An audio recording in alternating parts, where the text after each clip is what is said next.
The dailies is where we'll get started from on this part of the program. Mr. Adeni Fetayo joins us. Mr. Fetayo, thank you so much for coming on the program. Good morning. It's my pleasure to be here once again. Let's get started with this Nigeria is where we're starting off from. This Nigeria, tension in Kano over Yusuf's planned defection.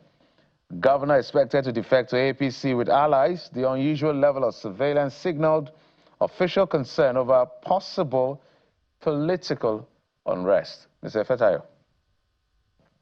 Yes, we all know that the Kwakwaso movement, headed by the former governor of Kano State, and it seems that the loyalty wants to swing now, and of course there will be some concerns to raise over what may happen because of their loyalists and all of that. But if it is something that just like we said, politics is a game of number. If it is something that the governor feels that it will make him to fulfill his ambition in 2027, just like we all know what they are concerned, just like you shared in the studio recently, that it's just all about how they are going to win the next election. So it's not just totally about the welfare of the people or protection of life and property. So whatever it is he wants to do, whether it's moving to APC or otherwise, I know it's just all about how to win their own election. And it's just a pity that sometimes they have a platform, they have a platform that gave them the mandate, and before you know it, they move to another platform. It's just a personal interest, not just about the people in Kano State. We just hope that it did not degenerate into something chaos. You and I know that Kano politics is sometimes is old style, because I stand to be corrected, because the way their followers and loyalists react to some incident. We just feel that whoever the leaders of APC and whatever the leaders of the party, the ruling party in the state, can call their people to order that regardless of the action that the governor might take, let us go about our daily business and let's be calm about it. Well, it would be interesting to know what exactly would happen to Kano's traditional nearly 1 million votes if Governor Yusuf defects to the All Progressives Congress ahead of 2027, and another faction of the group chooses to remain in the NNPP. That's what I'm looking forward to ahead of 2027. And of course, it's going to form a huge talking point on this table. Well, Mr. Ifeta, let's head over to the Guardian newspaper this morning, and it focuses on the same talking point that we explored at the start of the program. Rivers State, Jeffrey calls it juvenile politics. Well, the emerging bit of it. But look at the headline from the Guardian. APC stakeholders wade into Rivers crisis impeachment plot.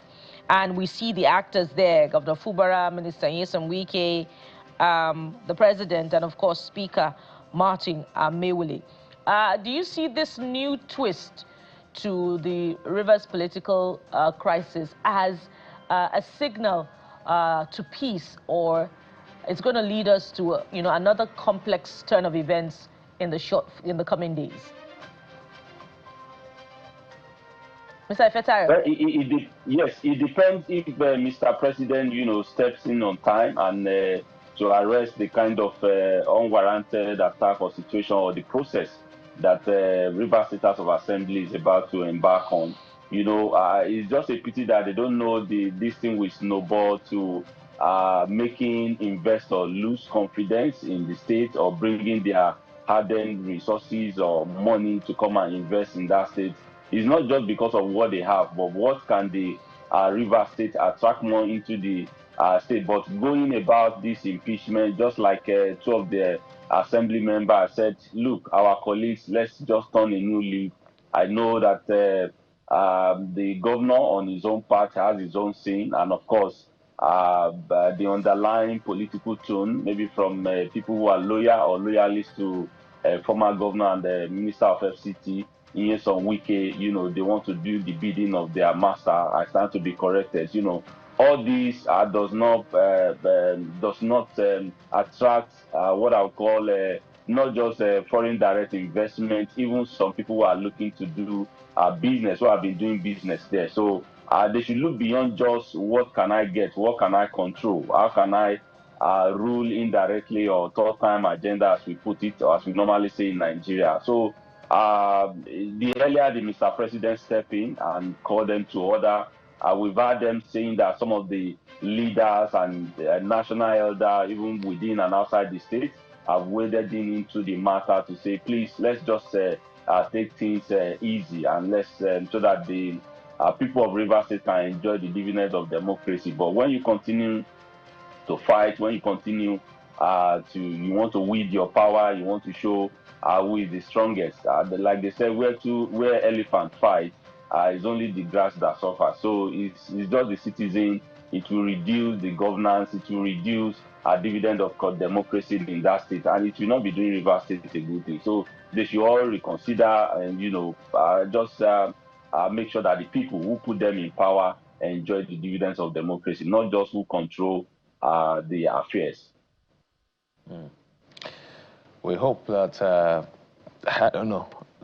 Everybody will just. I don't want to use. I'm trying to use a very mild word here, so that the Rivers people are the receiving end of all of this. The political class, they'll all be fine. It's politics, but I think enough of the politics. They should just look for a way to solve their problem at the end of the day. Let's go to New Telegraph newspaper. Nigeria at war. Must change budgetary approach, according to a retired Air Vice Marshal. But let's go to the Abuja Inquirer. Abuja Inquirer is leading with FCTA workers minister for showdown this week. Wike returns to Abuja. Resident doctors call off planned strike. So I know that the FCT minister has gotten flags for busy politicking in Rivers State while issues are being raised in the FCT, but he's back, and so it looks like we're looking at an interesting week. Today is already Tuesday, so what do you make of this story? First and foremost, FCT is different from Rivers, so this is the center of power, and it's not something that a man can decide. And as we all know, workers are the engine room of any institution, of any agency, or of any organization. So if there are concerns, I'm sure with all the resources coming to FCT, I'm sure it's something that Minister Wike can address and make sure that the gray area are being addressed and everybody, they are fine, so that they can go back to work and continue to do their job. Yes, after the politics or thank you visit as a target in Rivers State, resume back, and just like people are praising him of what he's doing within the FCT, and that's what we want to see to continue, not just to bring in whatever it is that is happening, but just like we all know that even FCT is not just for an individual to control, so it's a city of power. So I'm sure it will be different from what it is. Meet with the workers, listen to them, and give them the opportunity at the table and address the issue. FCT has so much more resources for the workers to say they want to embark on a strike. I'm sure it's something that they can address. We really do hope that that will be the case in the coming days. But let's look at just one more paper before we exit the newspaper review segment. All right, we're told that, the last paper is not particularly ready at this point in time. Maybe before we go, Mr. Feta, if we revisit the Vanguard newspaper, maybe we will have to look at that story around, Bukola, just a moment.